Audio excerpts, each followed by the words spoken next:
Om Shanti. Good morning. साकार मुरली 7 फरवरी 2022। बाबा का मीठा मीठा पत्र हम मीठे मीठे बच्चों के मीठे मंथन के लिए। मंथन शुरू करने से पहले ज्ञान सूर्य परम शिक्षक परम सतगुरु शिव बाबा की लाइट और माइट की किरणों के नीचे बैठ जाते हैं और अनुभव करते हैं कि मैं ज्ञानी तो आत्मा हूं, बहुत शक्तिशाली आत्मा हूं। आज मीठे बाबा ने कहा, मीठे बच्चे, ये पढ़ाई बहुत ऊंची है, परंतु इस पढ़ाई में माया रावण विघ्न डालता है। बाबा कहते उससे अपनी संभाल करो। पढ़ाई पढ़ने चले जाएंगे, कोई काम याद आ जाएगा, कोई रिश्तेदार आ जाएगा, कोई रिलेटिव्स, वही विघ्न है ना। आज का प्रश्न है, तुम्हारी सर्विस वृद्धि को कब प्राप्त होगी? सर्विस बढ़ाना है ना, तो बाबा जो उपाय बताते हैं वो करो। बाबा कहते हैं, जब तुम सर्विस करने वाले बच्चे पक्के नष्टो मोहा, मोह नहीं होगा किसी चीज में, योग युक्त बनेंगे, तब तुम्हारी सर्विस वृद्धि को पाएगी। बाबा कहते हैं तुम सबका उद्धार करने के निमित्त बन जाएंगे, है ना। परंतु कब होगा ऐसा? जब पूरा निश्चय बुद्धि बनेंगे, बाप के हर डायरेक्शन को अमल में लाएंगे, तब सर्विस में सफलता मिलेगी। तो हमें चेक करना है बाबा के डायरेक्शन को कितना मैं अमल में लाता हूं, कितना उनके बतलाए गए रास्ते पर चलता हूं, यह हमें अपनी चेकिंग करनी है।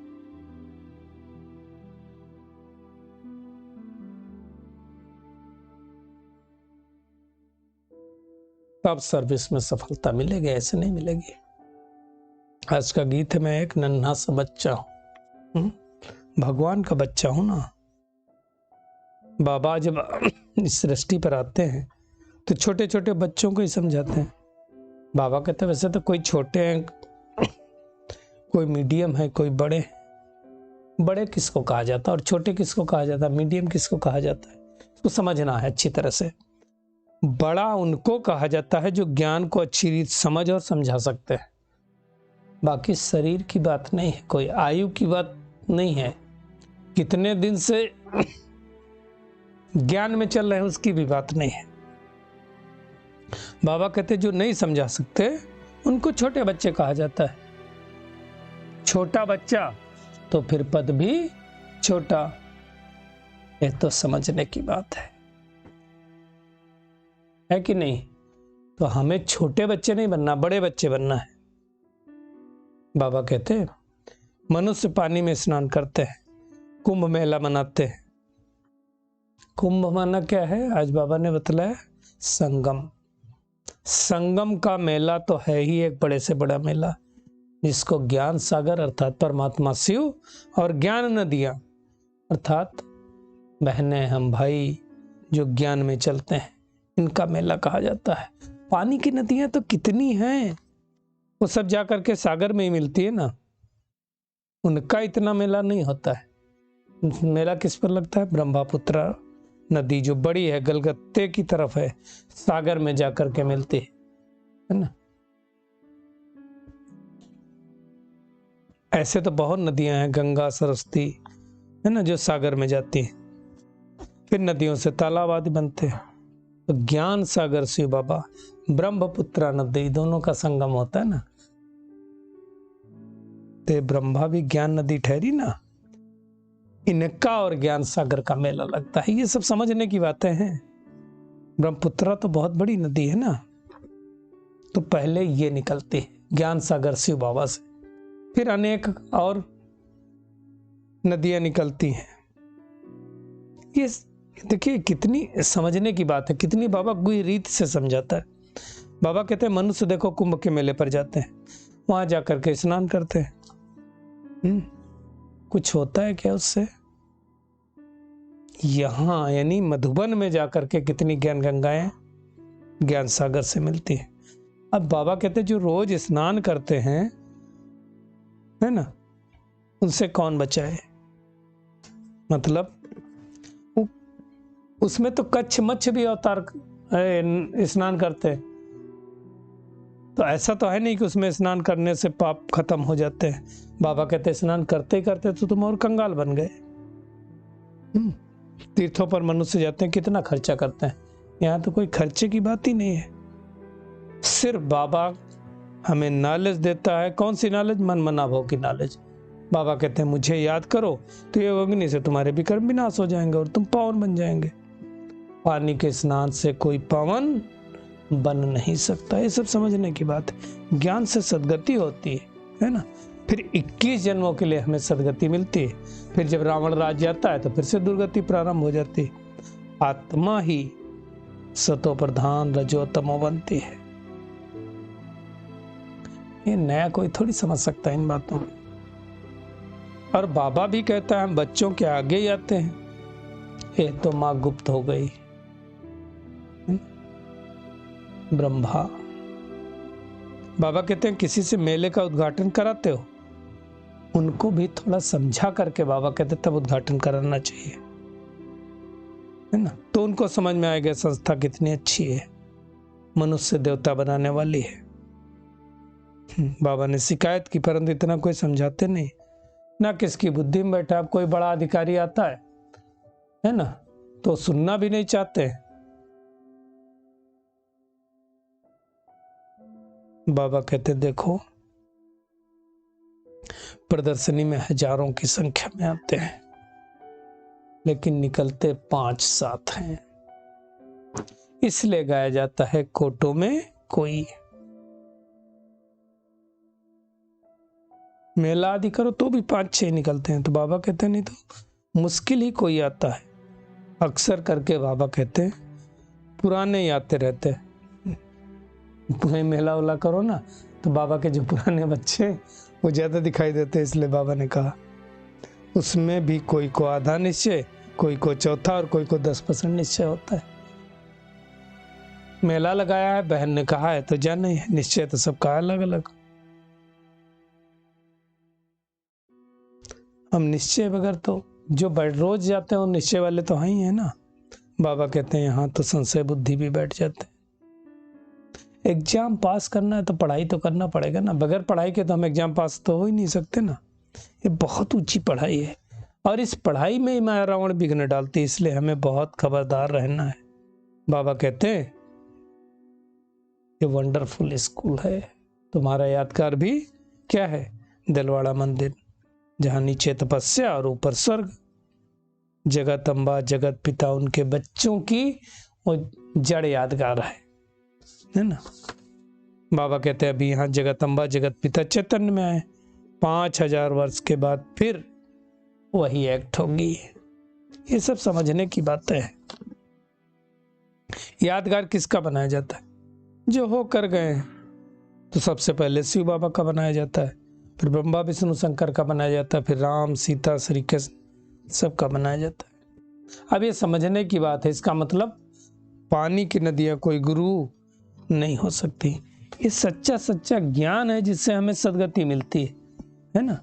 ज्ञान तो गुरु से ही मिलता है ना, तो सदगुरु से मिलता है। बाबा कहता है सदगति तो 1 सेकंड में मिल सकती। कैसे? निश्चय हुआ, बाबा को याद किया तो अंतमति सोगति हो जाएगी।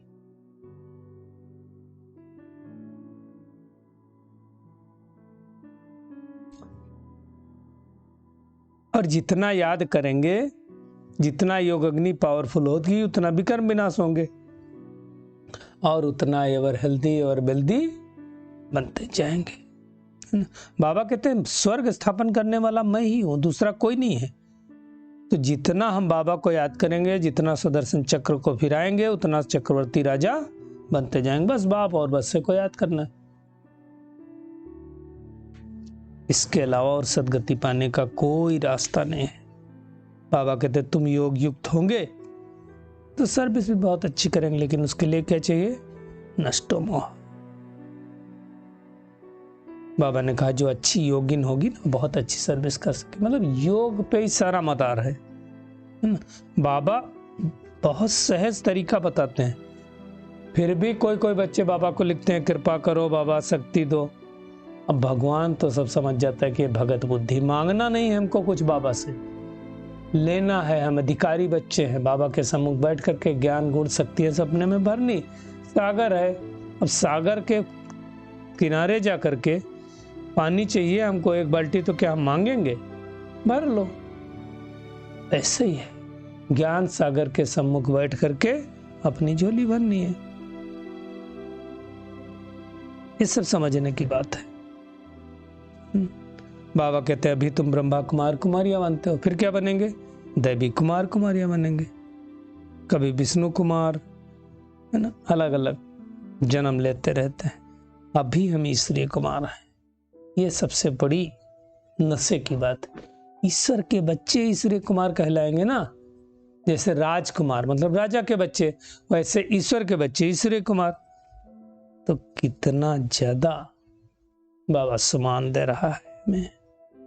बाबा कहते हैं शुरू शुरू में कितने अच्छे नाम रखते हैं, अभी बसरमल, बैंगनमल जाने क्या क्या रख देते हैं नाम।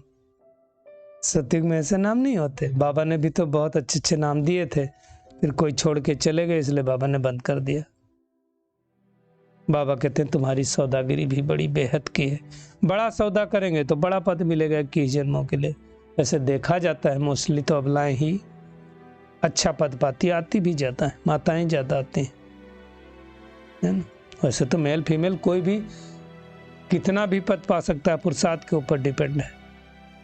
कन्याएं माताएं बाबा कहते हैं अच्छा पद पाती, इसलिए बाप को कन्हैया भी कहा जाता है। कन्हैया मतलब कन्याओं का उद्धार करने वाला। कन्याएं ज्यादा मानती ना।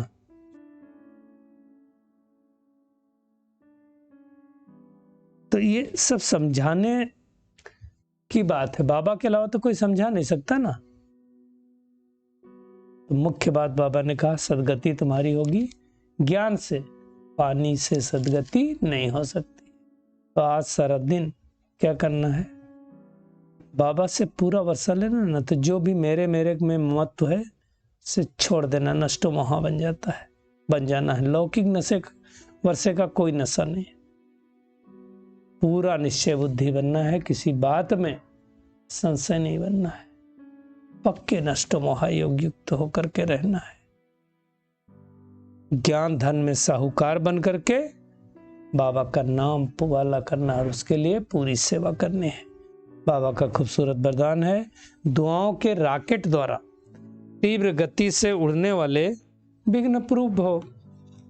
बाबा कहते हैं मात पिता और सर्व के संबंध में आते हुए दुआओं के खजाने से स्वयं को संपन्न करो, तो कभी भी पुरुषार्थ में मेहनत नहीं करनी पड़ेगी, है ना।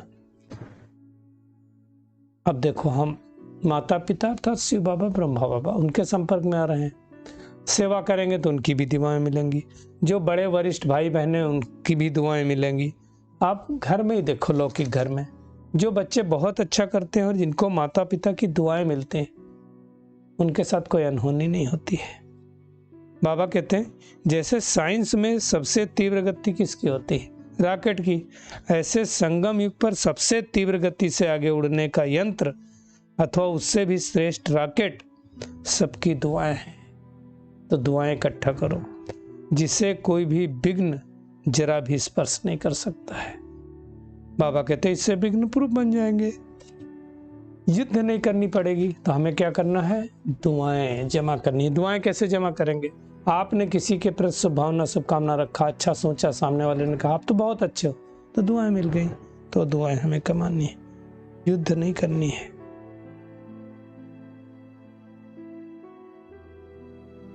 तो बाबा कहते संगम युग पर सबसे तीव्र गति से उड़ने का यंत्र था, उससे भी श्रेष्ठ रॉकेट सबकी दुआएं। तो वो दुआएं जमा करनी और उसमें फिर कोई विघ्न आपको स्पर्श नहीं कर सकता है, विघ्न प्रूफ बन जाएंगे। स्लोगन है परोपकार की भावना से संपन्न बनना ही श्रेष्ठता का आधार। चलिए स्थित हो जाएं अपने मूल स्वरूप में और अनुभव करें, मैं निश्चय बुद्धि आत्मा हूं। इस ऊंची पढ़ाई को अच्छी रीति से समझकर संपूर्ण रीति से नष्टो मोहायोग युक्त होकर सर्विस करने वाली कोटों में कोई आत्मा हूं।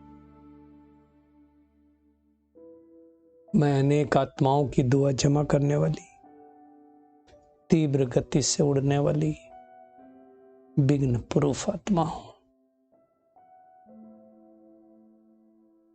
निश्चय बुद्धि बनकर सुदर्शन चक्र फिराकर चक्रवर्ती राजा बनने वाली आत्मा हूं। 21 जन्मों की बादशाही बाबा की याद से प्राप्त करने वाली आत्मा हूं। शुक्रिया मीठे प्यारे बाप दादा, शुक्रिया आप सभी का इस मीठे मंथन के लिए। ओम शांति।